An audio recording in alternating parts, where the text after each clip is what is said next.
Okay, so zeroth law of thermodynamics, दो bodies अगर एक किसी थर्ड बॉडी के साथ थर्मल इक्विलिब्रियम में है, it means they are in thermal equilibrium with each other. Okay, next is internal energy of an ideal gas. Okay, सबसे पहली चीज इंटरनल एनर्जी का कंसेप्ट समझो। इंटरनल एनर्जी, ये नया कंसेप्ट आया है आज बार, इंटरनल एनर्जी। अभी तक हमने कितनी तरह की एनर्जी पढ़ी? अभी तक हमने पढ़ी potential energy, kinetic energy and इनके साथ साथ मैकेनिकल एनर्जी भी पढ़ा था आपने। मैकेनिकल एनर्जी में था potential energy plus kinetic energy. तो ये जो इंटरनल एनर्जी का कंसेप्ट है ये गैसेस में आता है। ओके, पॉइंट इज समझो, टोटल एनर्जी इक्वल्स टू हम बोलते हैं potential energy plus kinetic energy plus internal energy. Okay, potential energy होती है किसकी वजह से? पोजीशन की वजह से, या फिर यूं बोलेंगे ग्रेविटी की वजह से, ग्रेविटेशनल फील्ड की वजह से। ठीक है, ग्रेविटेशनल फील्ड की वजह से। काइनेटिक एनर्जी होती है मोशन की वजह से। ठीक है, और इंटरनल एनर्जी सिंपली किस वजह से होती है? ड्यू टू मैक्रोस्कोपिक एंड हम कह सकते हैं कि माइक्रोस्कोपिक मूवमेंट्स की वजह से। ठीक है, ये सारी चीजें इंटरनल एनर्जी का रीजन होती है। इंटरनल एनर्जी मतलब कि आपने गैस है कोई भी, उसके ऊपर प्रेशर लगा रखा है अगर, तो एनर्जी होगी। ठीक है, टेम्परेचर आप बढ़ा रहे हो तो उसमें एनर्जी मिलेगी अंदर पार्टिकल्स को। ठीक है, सो उन सब माइक्रोस्कोपिक लेवल पे जो चेंजेस आते हैं उनकी सबकी वजह से जो एनर्जी जनरेट होती है उसे हम कहते हैं internal energy. Okay, point is कि यहां पे हम जो बात करने वाले हैं वो हम बात करने वाले हैं आइडियल गैस के बारे में। ठीक है, वैसे आइडियल गैस डिटेल में आप नेक्स्ट चैप्टर में पढ़ने वाले हो, काइनेटिक थ्योरी ऑफ गैसेस करके जो चैप्टर है उसमें पढ़ेंगे हम डिटेल में इसको। बट यहाँ पे कुछ चीजें समझ लो आइडियल गैस के बारे में। आइडियल गैस के बारे में मतलब होता है कि आप ये मान के चल रहे हो कि अजम्पशंस होते हैं बेसिकली ये, आप ये मान के चलते हो कि इसके जो पार्टिकल्स हैं वो सारे के सारे रेस्ट पे हैं, यानी कि ये गैस जो है पूरी की पूरी रेस्ट पे है, तो इसमें कोई काइनेटिक एनर्जी नहीं होती है। ठीक है, और मतलब इसके पार्टिकल्स की कोई काइनेटिक एनर्जी नहीं है। ठीक है, मूव करेगी तो गैस ही मूव करेगी। दूसरा, नो ग्रेविटेशनल फील्ड, हम ये मान के चलते हैं कि ग्रेविटेशनल फील्ड का इस पे निल इफेक्ट है। ठीक है, नो ग्रेविटेशनल इफेक्ट या फिर नो ग्रेविटेशनल फील्ड, हम ये मान के चलते हैं कि कोई ग्रेविटेशनल फील्ड इसके ऊपर इफेक्ट नहीं करेगी और पार्टिकल्स रेस्ट पे हैं। इसी वजह से total energy of an ideal gas equal to हो जाता है उसकी इंटरनल एनर्जी। अब इंटरनल एनर्जी की बात हो रही है तो इंटरनल एनर्जी में बात करें तो उसके अंदर के जो मॉलिक्यूल्स हैं या जो पार्टिकल्स हैं वो मूव तो करेंगे ही सही।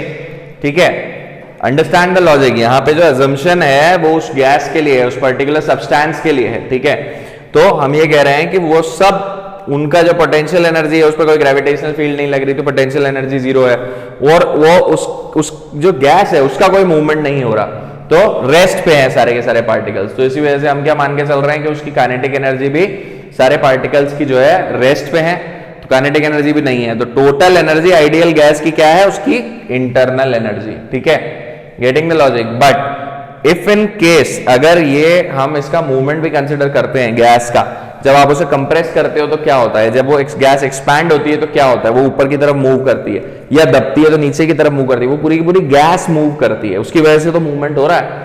तो उसकी वजह से जो मूवमेंट हो रहा है उसकी वजह से तो एनर्जी जनरेट हो रही है, तो मूवमेंट की वजह से जो जनरेट हुई, तो इसीलिए इसको हम कभी कभी काइनेटिक एनर्जी भी बोलते हैं। या आगे जब क्वेश्चंस करेंगे हम तब इसको आप डिटेल में समझोगे कि दिस टोटल इंटरनल एनर्जी बोलो, या ये टोटल इंटरनल एनर्जी जब उसमें एक्सपेंशन होता है या कंप्रेशन होता है तो जो मूवमेंट आता है गैस में वो भी एक टाइप का मूवमेंट है, तो उस वजह से इसको काइनेटिक एनर्जी भी बोला जाता है। ठीक है, so basically total energy of an ideal gas मतलब जो अजम्पशंस हैं वो मानते हुए चलें अगर, ठीक है, तो आइडियल गैस के बारे में जब हम बात करें तो उसकी जो टोटल एनर्जी है it is equals to its internal energy which can also be written as its kinetic energy। ठीक है, ओके, काइनेटिक एनर्जी में फॉर्मूले वही लगेंगे, half mv square, you need not to worry about that. Point is यहाँ पे internal energy का concept भी आपको समझ में आना चाहिए, क्योंकि हमारे पास गैसेस भी अलग अलग होती हैं। कुछ पॉली एटॉमिक होती हैं, poly atomic in the sense कुछ मोनो एटॉमिक होती हैं, कुछ डाई एटॉमिक होती हैं, कुछ ट्राई एटॉमिक होती हैं। जैसे अब ये एलियन नहीं लगना चाहिए आपको, केमिस्ट्री में पढ़ी होंगी आप लोगों ने ये सारी चीजें। Diatomic, monoatomic, polyatomic. Diatomic, monoatomic कौन सी हुई? मोनो एटॉमिक गैस बताओ। ये हीलियम, नियन, आर्गन, क्रिप्टन, ये सारी क्या है? मोनो एटॉमिक ही तो है। मोनो एटॉमिक मतलब single atom. So mono atomic, helium, argon, krypton, ये सारे की सारी मोनो एटॉमिक है।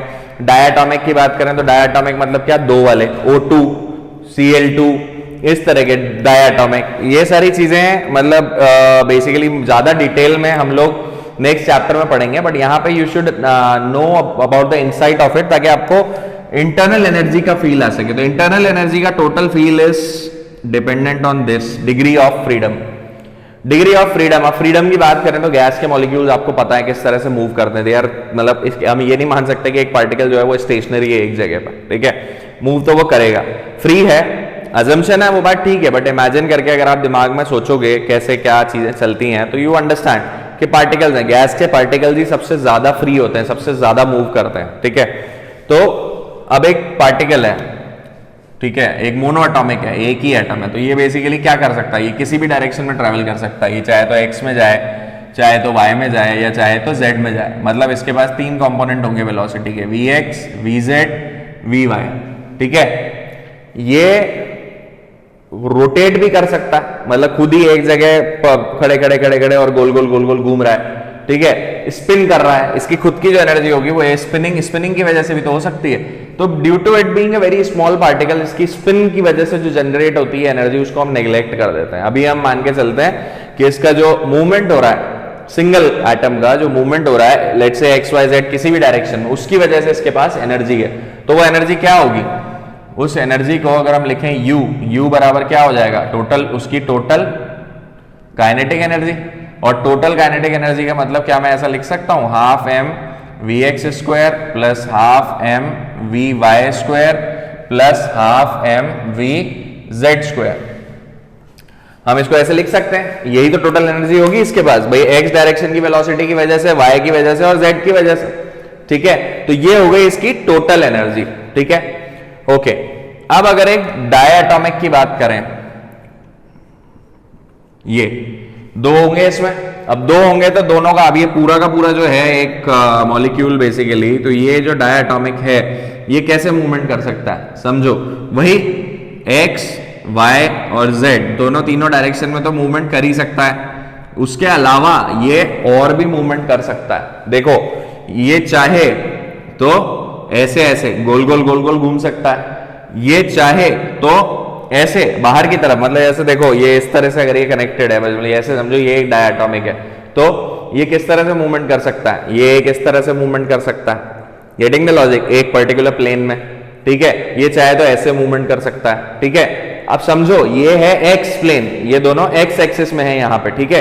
अगर सॉरी ये है ओके डायटॉमिक, तो ये वाला एक्स प्लेन है, ठीक है? अब अगर ये ऐसा मूवमेंट कर रहा है तो ये कौन सा हुआ? वाई, ठीक है? अब अगर ये ऐसा, ये ऐसा, एक तो इसने ऐसा किया, अंडरस्टैंड द लॉजिक, ठीक है? अब एक ये ऐसा कर रहा है, ठीक? तो ऐसा करते करते ये देखो, एक ये ऐसा करेगा और एक ये ऐसा करेगा, तो यानी कि कौन से प्लेन में हुआ? ये दो प्लेन में हुआ। एक ये ऐसा ऐसा भी कर सकता है, क्या आप बोलो कि सर ये जिस प्लेन में पड़ा हुआ है एक्स प्लेन में, तो ऐसे भी तो घूम सकता है, ये वापस से वही हो गया स्पिनिंग वाला। लेकिन अगर ये यूं घूम रहा है ऐसे, या फिर यूं घूम रहा है ऐसे, तो ये कौन कौन से प्लेन हुए? ये एक्स है तो यूं घूमेगा, तो देखो ध्यान से, यूं घूमा, अगर ये वाला प्लेन पकड़ो एक तो एक तो ये यूं घूमेगा और एक ये यूं घूमेगा, तो दोनों प्लेन्स परपेंडिकुलर हो गए, जो एक्स एक्सिस है उसके परपेंडिकुलर हो गए। यूं घूम रहा है तो ये एक्स वाई प्लेन में घूम रहा है, और यूं घूमेगा तो एक्स जेड प्लेन में घूमेगा, यानी कि एक्स जेड और एक्स वाई, तो एक्स प्लेन में नहीं घूमेगा, एक्स प्लेन में तो स्पिन करेगा ऐसे करके, ठीक है? तो apart from these three energies, इसकी रोटेशनल एनर्जीज भी आ जाएंगी इसके साथ, बट वो सिर्फ दो प्लेन में, स्पिनिंग वाली को हम नेग्लेक्ट कर देते हैं क्योंकि वो बहुत माइन्यूट होती है। तो इसमें क्या हो जाएगा इसकी टोटल एनर्जी का scene? Half m v x square plus half m v y square plus half m v z square plus, अगर रोटेशनल पढ़ा हो और याद हो अभी तक तो उसमें मैंने बताया था आपको आई वाई और ओमेगा वाई, ओमेगा का स्क्वायर बेसिकली, ठीक है, प्लस हाफ आई जेड और ओमेगा जेड का स्क्वायर, ये दो और जुड़ जाएंगे। रोटेशनल है ना, घूम रहा है ना ऐसे गोल गोल गोल गोल, तो उस केस में रोटेशनल एनर्जी आएगी ना पिक्चर में, ठीक है। तो इस ये था सिंगल मोनोएटॉमिक के लिए, ये हो गया तुम्हारा डायएटॉमिक के लिए, ठीक है, टोटल एनर्जी का कंसेप्ट। ये कहीं काम नहीं आएगा, किसी न्यूमेरिकल में नहीं पूछेगा, बट अगला जो कंसेप्ट है तुम्हारा law of equipartition of energy, वो समझाने के लिए ये डिफरेंस समझाना जरूरी है कि मोनोएटॉमिक और डायएटॉमिक में क्या फर्क है, ठीक है। So this is the total energy का कंसेप्ट। इंटरनल एनर्जी जो होता है वो ये होता है। और डिग्री ऑफ फ्रीडम की अगर बात करें तो ये जो काइनेटिक एनर्जी का वो है एक्सप्रेशन, इसमें जितना मूवमेंट हमें दिखाई दे रहा है ना, ये कितनी डायरेक्शन में मूवमेंट कर पा रहा है, कितनी काइनेटिक एनर्जी है इसमें, 1 2 3 है, 3 एक्सप्रेशन हैं इसमें काइनेटिक एनर्जी के। इसमें कितने हैं, 1 2 3 4 5, तो ये होती है डिग्री ऑफ फ्रीडम। एक मोनो एटॉमिक, एक मोनो एटम के लिए, एक सिंगल एटम वाली गैस की डिग्री ऑफ फ्रीडम हो जाती है 3, और एक डायएटॉमिक वाले के लिए डिग्री ऑफ फ्रीडम हो जाती है 5। Getting the logic? इसको ऐसे समझो, डिग्री ऑफ फ्रीडम, फ्रीडम मतलब क्या होता है, आराम, फ्रीनेस। तो कितनी फ्रीनेस है एक एटम के पास, एक पर्टिकुलर मॉलिक्यूल के पास, गैस के, डिग्री ऑफ फ्रीडम। डिग्री किसी भी चीज की देखते हैं तो कितना डिग्री टेम्परेचर है, यानी कि एक्सटेंट कितना है उसका, तो डिग्री ऑफ फ्रीडम मतलब कितना फ्री है ये, ठीक है।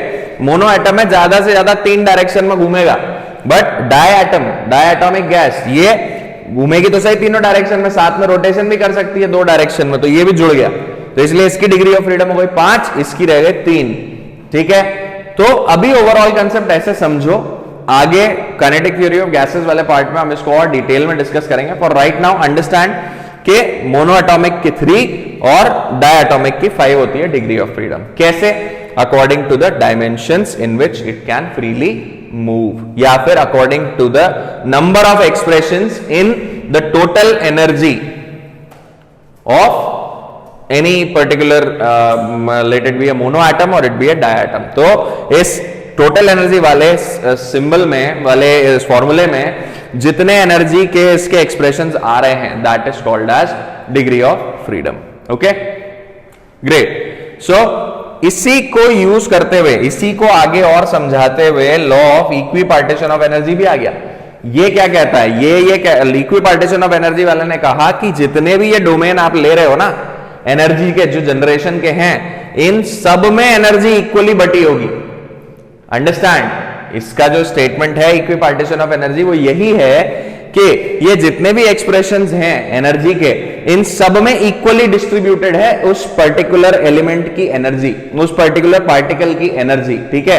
And that particular energy is equal to 1/2 kT। ये है statement law of equipartition of energy का, ठीक है। What is K? K जो है ये होता है बोल्ट्जमैन कांस्टेंट, बोल्ट्जमैन कांस्टेंट, और T जो है वो टेम्परेचर होता है, ठीक है। तो this is also equal to half kT, this is also equal to half kT, this is also equal to half kT। 3 half kT जुड़ेंगे तो टोटल एनर्जी कितना मिलेगा? 3/2 kT, ठीक है। ये चीज याद रखना बहुत जरूरी है। और यहां पे 1 2 3 4 5 कितना हो जाएगा? 5/2 kT। ये चीज याद रखना बहुत जरूरी है, ठीक है। For a monoatomic it is 3/2 kT, for a diatomic it is 5/2 kT, where K is Boltzmann constant, ठीक है। Getting the logic? So statement मैं आपको बताता हूं, law of equipartition of energy जो है, इसका स्टेटमेंट आपको जो मिलेगा, इट इज, जो मैं पढ़ के अभी आपको समझा रहा हूं, देखो समझने की कोशिश करोगे, जो मैंने बोला it was one and the same thing. The total kinetic energy of a system, the total kinetic energy of a system in thermal equilibrium is equally divided among all its degrees of freedom, is equally divided among all its degrees of freedom, and the energy associated with each degree of freedom per molecule, and the energy associated with each degree of freedom per molecule is half kT, 1/2 kT. समझ में आया? एक बार दोबारा पढ़ देता हूं मैं। The total kinetic energy of a system in thermal equilibrium is equally divided among its degrees of freedom, and the energy associated with each degree of freedom per molecule is 1/2 kT. 1/2 kT. तो इनको जब total किया it comes out to be 3/2 kT. Getting the logic? This is law of equipartition of energy. मतलब equally हमने separate कर दिया इसको। Okay, अब डिग्री ऑफ फ्रीडम की भी सुन लो। डिग्री ऑफ फ्रीडम की डेफिनेशन को आप ऐसे समझ सकते हो, the total number of independent coordinates required to completely specify the position and configuration of a dynamical system is called degree of freedom. Getting the logic? मैंने भी यही बताया। डिग्री ऑफ फ्रीडम क्या, कि कितना डिग्री, कितना लेवल का freedom है उसके पास, कितनी डायरेक्शन में वो मूव कर सकता है फ्रीली, या कितने तरह के वो मोशन पैदा कर सकता है। अभी एक और तरह का मोशन होता है विच इज वाइब्रेशन मोशन। ये सारे वाइब्रेट भी तो करते हैं पार्टिकल्स, तो वो वाली एनर्जी आगे आएगी पिक्चर में। It is high level thing. For right now you just need to understand कि यही एक जो मूवमेंट्स हैं इसके, उन्हीं की वजह से जो काइनेटिक एनर्जी जनरेट हो रही है, सिर्फ उसी के बारे में हम बात करेंगे। स्पिनिंग की वजह से जो एनर्जी जनरेट हो रही थी वो मैंने कहा था इट इज नेग्लिजिबल, तो इसीलिए हम उसे नेग्लेक्ट कर देते हैं। Getting the logic? So these were the concepts of degree of freedom and law of equipartition of energy. Now समझो, अगर एनर्जी पिक्चर में आ रही है तो क्या होगा? जब भी एनर्जी पिक्चर में आती है तो वर्क जो टर्म है वो दिमाग में आनी चाहिए। आप लोगों ने मैकेनिकली पढ़ा है कि energy, total work done of a system, work done by a system क्या होता है? The total change in kinetic energy. अब देखो यहां पे काइनेटिक एनर्जी आ गई पिक्चर में, तो काइनेटिक एनर्जी आई है, काइनेटिक एनर्जी में चेंज आया है, तो वर्क डन भी पिक्चर में आ गया। Getting the logic? Work done आएगा ही आएगा। ओके, सो उसी चीज से related first law of thermodynamics अपना स्टेटमेंट देता है। फर्स्ट लॉ ऑफ थर्मोडायनामिक्स क्या कहता है? फर्स्ट लॉ ऑफ थर्मोडायनामिक्स कहता है कि आप जितनी हीट अगर एक बॉडी को दे रहे हो, if you are supplying, if you are providing heat to any object, to any substance, तो व्हाट वुड हैपन? इमेजिन करो, सोचो थोड़ा सा इस पे। आपने लेट्स से एक बीकर लिया, एक वेसल लिया आपने, उसमें आपने पानी डाला एंड आपने उस वेसल को गैस पे रखा। ओके, इमेजिन करते जाओ जैसे जैसे मैं बोल रहा हूं। आपने एक वेसल ली, उस वेसल में आपने पानी डाला एंड उस पानी को आपने गैस पे रखा, उस वेसल को आपने गैस पे रख दिया। What would happen? गैस चालू करी, अब धीरे धीरे धीरे शुरुआत में आप देखोगे कुछ भी नहीं हो रहा, धीरे धीरे थोड़ा सा आवाजें आ रही हैं, सू सू सू सू ऐसे करके कुछ आवाज आती रहती है, उसमें कुछ वो जल रहा होता है जो एकदम उसमें हीट मिल रही होती है। तब अगर आप उसमें देखोगे ऊपर से तो आपको बबल्स निकलते हुए दिखेंगे। फिर थोड़ी थोड़ी देर में क्या होगा? थोड़ी थोड़ी देर में उसमें से स्टीम निकलती हुई दिखेगी। तो इट हैपन्स, क्या हो रहा है? आप हीट दे रहे हो और क्या हो रहा है? उसके जो पार्टिकल्स हैं वो बहुत बढ़िया तरीके से वाइब्रेट कर रहे हैं, उनको एनर्जी मिल रही है। ये चीज तो आप लोगों ने केमिस्ट्री में अच्छे से पढ़ी है कि लाइक इफ किसी इलेक्ट्रॉन को भी अगर एनर्जी मिल जाती है तो वो एक ऑर्बिट से उठ के दूसरे ऑर्बिट में चला जाता है। Getting the logic? So same happens over here कि particles, when the particles get energy in the form of heat, heat is a form of energy, तो हीट के फॉर्म में उनको जब एनर्जी मिलती है तो उनके पास स्पीड आ जाती है, उनकी स्पीड बढ़ जाती है, उनकी वाइब्रेशन स्पीड बढ़ जाती है, इधर उधर रैंडम मूवमेंट जो वो कर रहे होते हैं वो बढ़ जाता है। उसकी वजह से क्या होगा? उसकी वजह से चेंजेस आएंगे। किसमें चेंजेस आएंगे? मैक्रोस्कोपिक प्रॉपर्टीज में चेंजेस आने लगेंगे, उनका मूवमेंट बढ़ेगा, मूवमेंट बढ़ेगा तो they would try to expand, ठीक है, गैस एक्सपैंड होगी, ठीक है। तो these are the things. Gases के केस में मैं लिक्विड के एग्जांपल आपको इसलिए दे रहा हूं ताकि आपके दिमाग में विजुअलाइजेशंस आ सकें, आप समझ सको उन चीजों को कि क्या हो रहा है, फिनोमेना क्या चल रहा है, ठीक है। तो बेसिकली हमने क्या किया? हमने लेट्स से एक क्यू या चेंज इन हीट हो रहा है तो हमने एक डेल क्यू सप्लाई किया, ठीक है। तो क्या हुआ? तो ये हुआ कि इंटरनल उसमें क्या चेंज हुआ? उसके इंटरनल पार्टिकल्स वर्क डन करने लगे। अब इंटरनल पार्टिकल्स वर्क डन करने लगे तो क्या हुआ? समझो, उनका वर्क डन कर रहे हैं तो इसका मतलब कुछ ना कुछ एनर्जी जनरेट हो रही होगी, ठीक है। अब वो वर्क डन कर रहे हैं और कोई अगर एनर्जी जनरेट हो रही है तो अब एक्स्ट्रा तो जनरेट होगी नहीं, वो होगी तो उसी के अंदर। Getting the logic? तो बेसिकली इसको हम ऐसे रिप्रेजेंट करते हैं कि जो भी हीट हम दे रहे हैं वो और टोटल वर्क डन जो हुआ, we can write it like this, that the total heat supplied is equal to the sum of the work done as well as the internal energy of the system. Okay, एक system है आपके पास, उसमें आपने अगर heat दी तो उस heat की वजह से उसकी इंटरनल एनर्जी में जो चेंज आया वो चेंज ही वर्क डन को कॉज कर रहा है। अगर इंटरनल पार्टिकल्स में एनर्जी में चेंज ना आए तो what would create work done, how the work would be done. Getting the logic? So the change in this internal energy is the reason for this work to happen. तो जितना इस energy का loss, energy जितनी energy लगी काम करने में, उसी से तो काम हुआ। तो इन दोनों का total is equal to the energy supply. Total energy तो कंजर्व रहेगी। Law of conservation of energy आ गया यहां पे। Getting the logic? Okay, so इसका भी स्टेटमेंट मैं आपको पढ़ के सुनाता हूं। It says that the first law of thermodynamics says that if some heat is given to a system which is capable of doing work, if some heat is given to a system which is capable of doing work, then the quantity of heat absorbed by the system, the quantity of heat, इस heat में से जो heat absorb की है system ने, is equal to the sum of the increase in its internal energy, is the sum of its increase in its internal energy and the external work done by the system.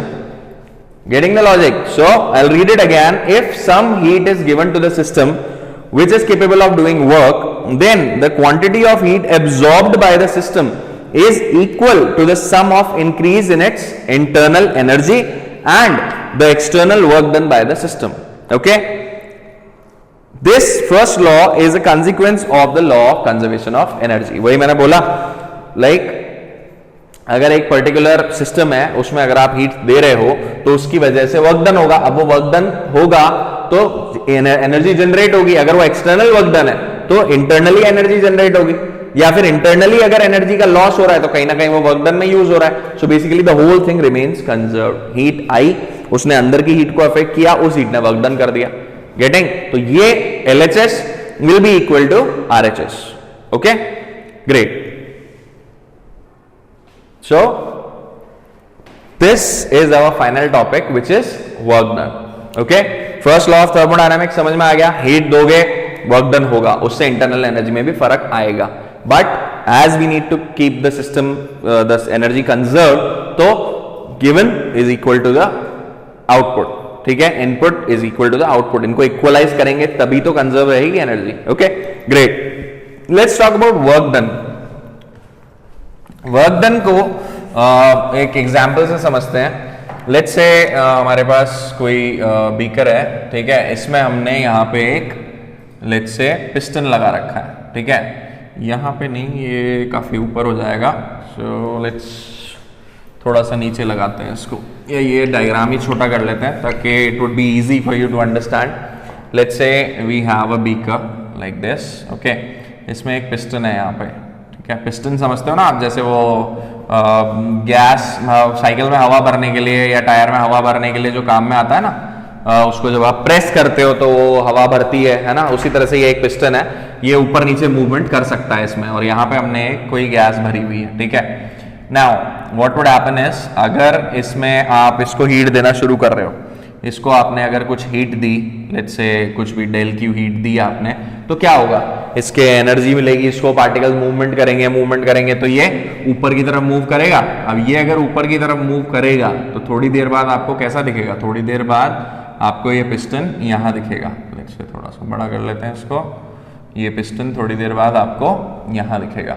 Okay, आप ऐसे समझो कि मैं एक magnifying glass लेके आपको ये सारी चीजें दिखा रहा हूं। ठीक है, और ये खिसक चुका होगा यहाँ पे और ये गैस पूरी एक्सपैंड होके यहाँ तक आ चुकी होगी। तो बेसिकली इसने कुछ एक लेट्स से dx मूवमेंट किया होगा, और इस पिस्टन का एरिया जो है ये वाला, इसको हम A ले लेते हैं, कैपिटल A। ये जो एरिया है ना, ये एरिया, इसको हम कैपिटल A ले लेते हैं। नाउ ये ऊपर किस वजह से गया, क्योंकि इसने एक कुछ, इस गैस ने इसके ऊपर कुछ प्रेशर एक्सर्ट किया होगा। Getting the logic? Pressure, force exert किया होगा, हम कह सकते हैं। Let's say capital F force इस पे एक्ट किया ऊपर की तरफ, एंड ये ऊपर की तरफ शिफ्ट हुआ।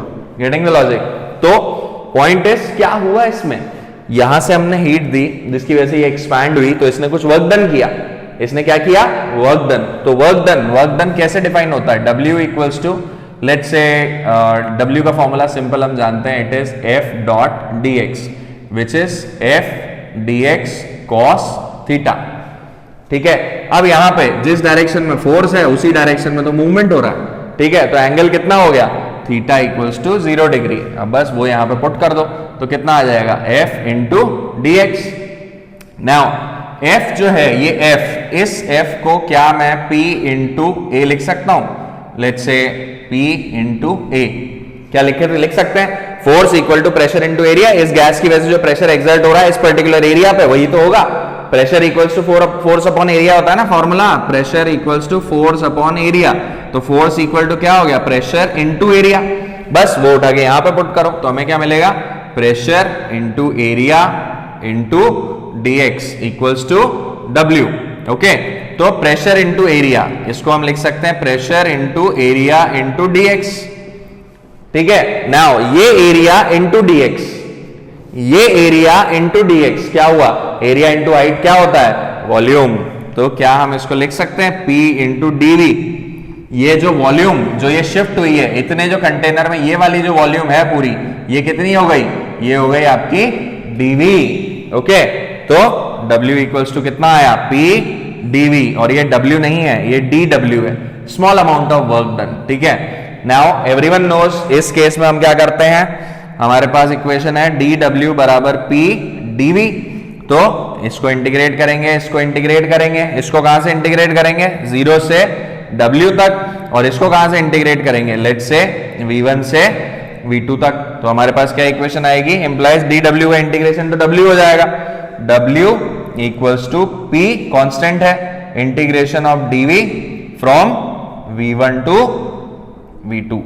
अब आपके दिमाग में क्वेश्चन आना चाहिए कि सर ये प्रेशर आपने कौन सा कांस्टेंट बोल दिया, प्रेशर हमने ऐसे कांस्टेंट बोल दिया कि वर्क डन के बारे में हम जब बात कर रहे थे तो फर्स्ट लॉ में हमने जो स्टेटमेंट दिया है इस हीट के बारे में, हमने क्या बोला था, थर्मल इक्विलिब्रियम, मतलब ये कंडीशन अभी थर्मल इक्विलिब्रियम की है। तो थर्मल इक्विलिब्रियम में क्या होता है, मैक्रोस्कोपिक जो एलिमेंट्स होते हैं, जो मैक्रोस्कोपिक प्रॉपर्टीज होती हैं वो कांस्टेंट रहती हैं, यानी कि प्रेशर वुड बी कांस्टेंट, इसीलिए प्रेशर कांस्टेंट है, प्रेशर बाहर निकाला, और this is the formula for work done. This is a very important formula. आगे अभी हम बहुत सारे टाइप्स ऑफ प्रोसेसेस पढ़ने वाले हैं, जैसे आइसोथर्मल प्रोसेसेस पढ़ेंगे, एडियाबैटिक प्रोसेस पढ़ेंगे, और आइसोबारिक, आइसोकोरिक, इस तरह की प्रोसेसेस पढ़ेंगे।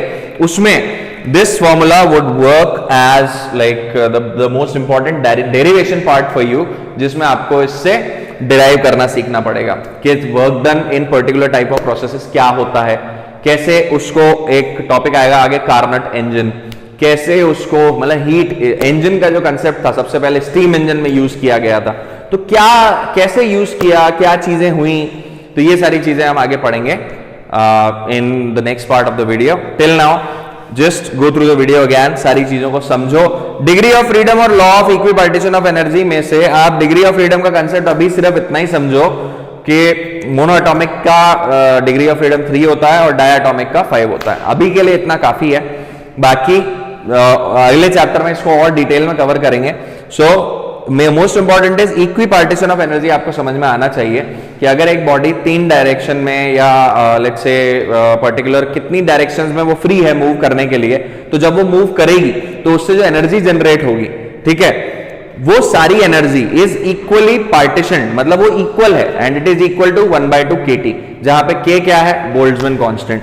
बोल्ट्जमैन कांस्टेंट के बारे में कई किताबों में आपको ये भी मिलेगा। बोल्ट्जमैन कांस्टेंट जो होता है, लेट्स से डायग्राम को हटा देते हैं हम, बोल्ट्जमैन कांस्टेंट के बारे में थोड़ा सा बता देता हूं मैं आपको। बोल्ट्जमैन कई जगह पे आपको KB ऐसा भी दिखेगा, ये इक्वल टू होता है R/N, ठीक है।